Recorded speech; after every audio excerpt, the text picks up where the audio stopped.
The Trump administration today announced it's cutting around $2 billion, or freezing $2 billion in funds to Harvard because the campus has serious problems with violence and with anti-Semitism. We saw President Obama, former President Obama, side with Harvard, which rejected the Trump administration's demands.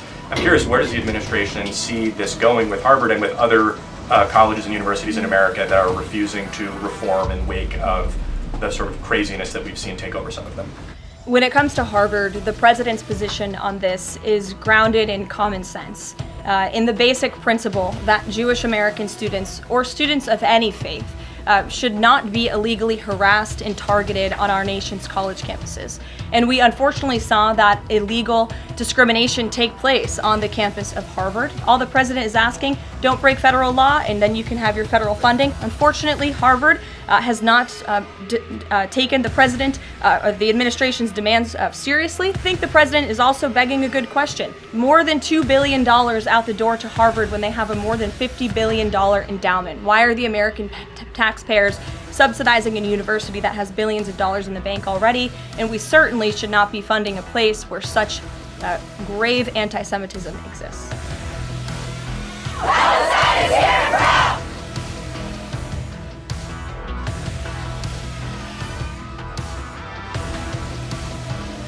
Free, free Palestine! Free Palestine! Free Palestine!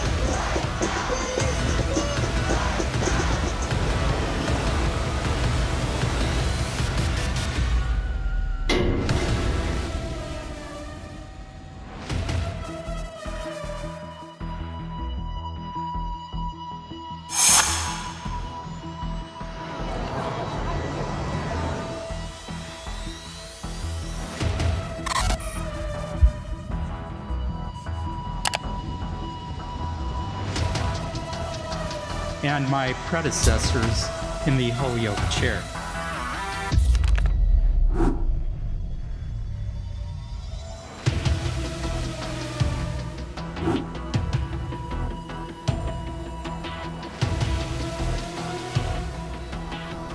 Someday, other people will know the full story about my plans to move from Boston to Stanford. Israel has ordered over 1 million Palestinians to flee their homes over Syria. This is not self-defense.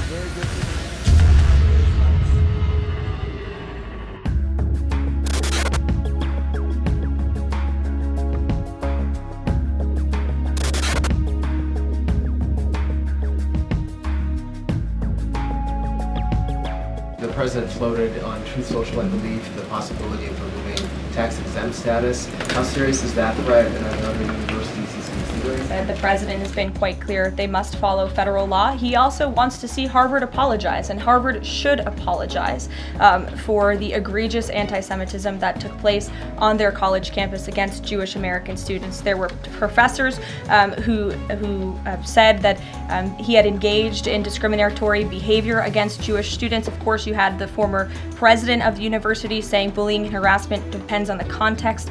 You also had an encampment on Harvard Yard that we all saw play out before the cameras. The university failed to impose formal discipline on any students for this anti-Semitic conduct violations, including the occupation of a campus building and the disruption of classes with bullhorns. The president believes Harvard should apologize to its Jewish American students for allowing such egregious behavior. Dude, you've seen it, Ayla. I'd look at this.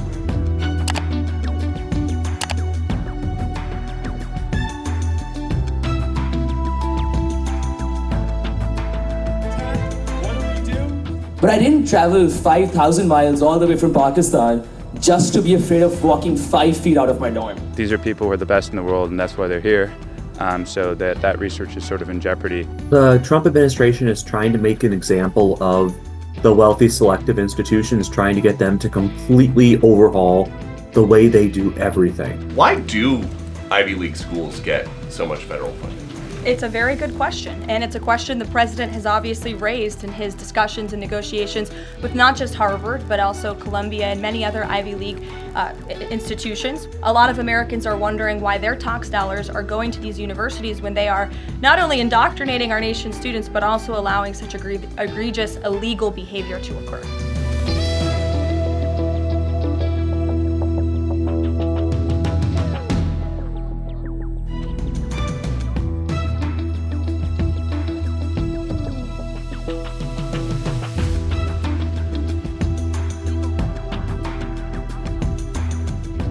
The president has made his position on China quite clear, although I do have an additional statement that he just shared with me in the Oval Office.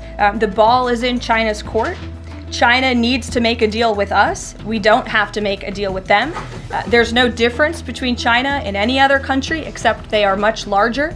And China wants what we have, what every country wants what we have, the American consumer. Or to put it another way, they need our money.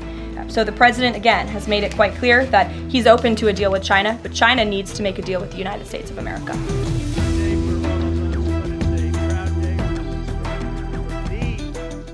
So your term as Fed chair ends about a year from now.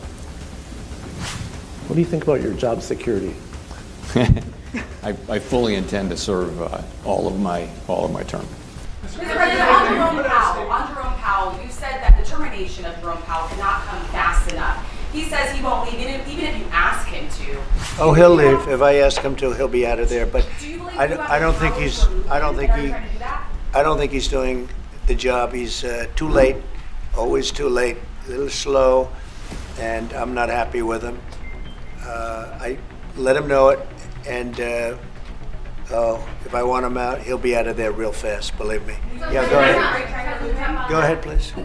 Question. Are you trying to remove him, Mr. President? Yeah, question? Put America first.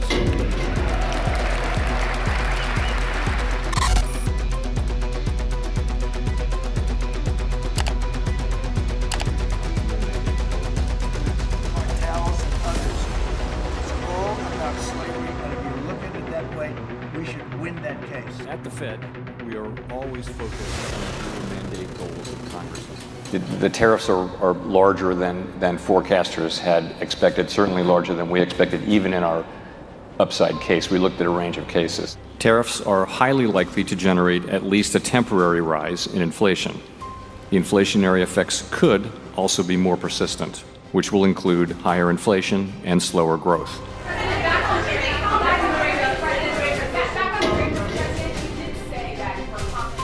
Americans are seeing prices rise. They're seeing it on their bills. How long can they expect that pain to last? So they've already seen it get much better. Yeah, the price of oil has dropped substantially. The price of groceries are substantially down.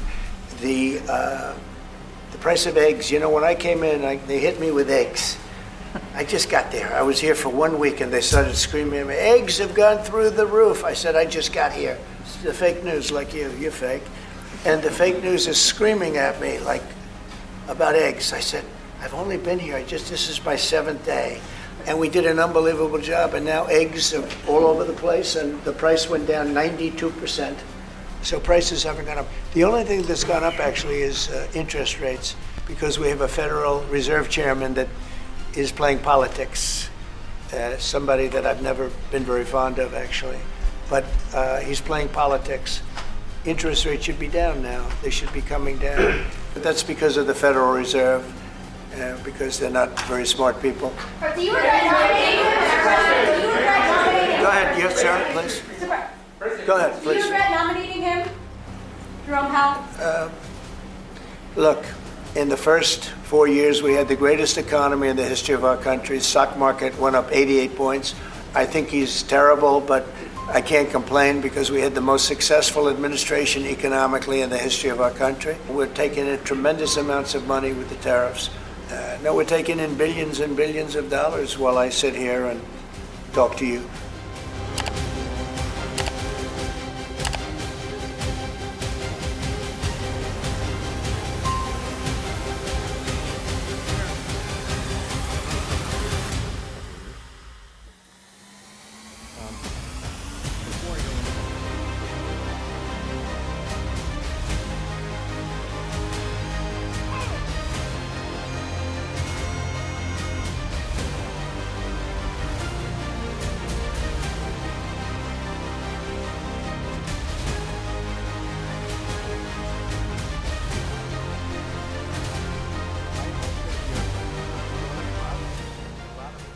Do you intend to seek Powell's firing if he doesn't change his stance on rate cuts? Or is that on the table, or is that on Well, the I think he should do the rate cuts because I think if Europe has done it, it puts us at a disadvantage to Europe. I mean, he plays right into their hands. We don't have really inflation now.